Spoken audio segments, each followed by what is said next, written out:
Back in 2019, I was covering Oregon's legislature as a Republican walkout was looming. Yep, they did it back then too. They were trying to stop some climate change legislation then. Things were starting to get pretty tense and the rhetoric was flying. There was even word that the governor would send the state police to find missing Republicans if they did walk out and then drag them back to the building to allow a vote. And so, as I roamed the Senate offices looking for someone to talk with, I ran into Senator Brian Boquist, a Republican at the time. He's an independent now. I asked about that idea that state troopers might soon be looking for him, and this is what he had to say. Well, I'm quotable, so here's the quote. This is what I told the superintendent. Send bachelors and come heavily armed. I'm not going to be a political prisoner in the state of Oregon. It's just that simple. Now, I have to admit, I was so shocked by his comment that I burst out laughing. My instant take was that it was a way over the top hyperbole from a politician who definitely knows how to issue shocking statements. But a lot of other people did not find that funny at all. Senate leaders eventually forced Boquist to give 12 hours notice before he could even enter the Capitol building. It was so, they said, that they could make sure that extra police were on hand. Boquist followed the rule for a while, but he really didn't like it and eventually sued the Senate President, Peter Courtney, and 2 other senators in federal court. He argued that they deprived him of his First Amendment right by retaliating against his speech. This week, federal judge Michael McShane agreed with Boquist. And now before you say, oh, he's probably just one of those crazy Republican judges, no, he's really not. He was appointed by President Obama and serves in the Eugene area. So let's take a look at a couple of points here to set the table for our discussion. The First Amendment states, Congress shall make no law respecting an establishment of religion or prohibiting the free exercise thereof, or abridging the freedom of speech or of the press or the right of the people peaceably to assemble and to petition the government for a redress of grievances.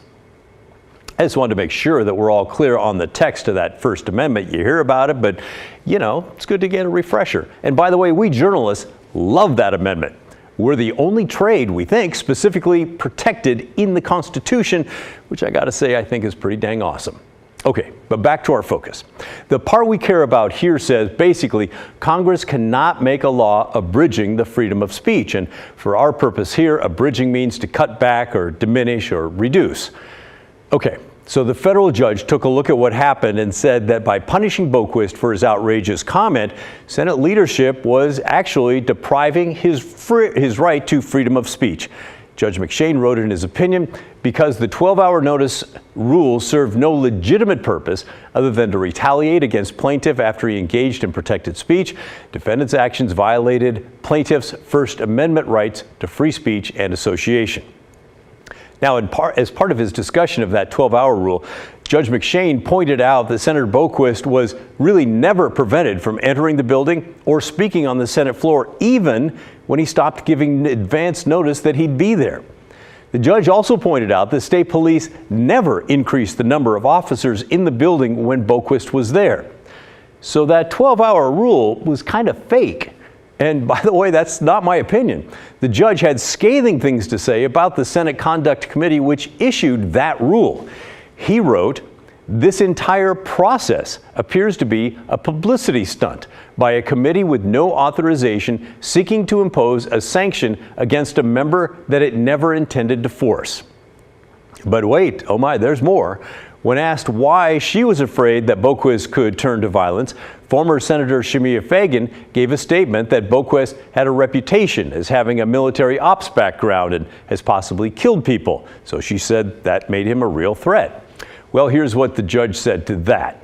The court will not entertain defendant's prejudiced contention that plaintiff's veteran status makes him more likely to carry out a violent attack. It is insulting to veterans.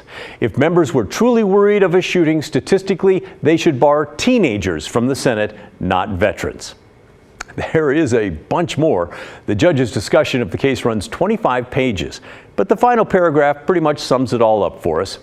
The court finds that defendant's implementation of the 12-hour rule was a retaliatory act against plaintiff in violation of his First Amendment rights to free speech and association. The judge ruled for Senator Brian Boquist, awarded him $1 in damages, and told the state to pay his legal fees for the case. Senator Boquist issued a statement of his own today. Part of it reads, "I hope the success of this court case benefits Oregonians who are maligned and put in tough positions for speaking freely an inherently American right." So there's that. Now, we also want to know what your thoughts are on this one. Was Boquist punished because Democrats did not like him or what he said, or was that really a threat? Send us your thoughts, will you? The email is thestory@kgw.com. The voicemail is 503-226-5090.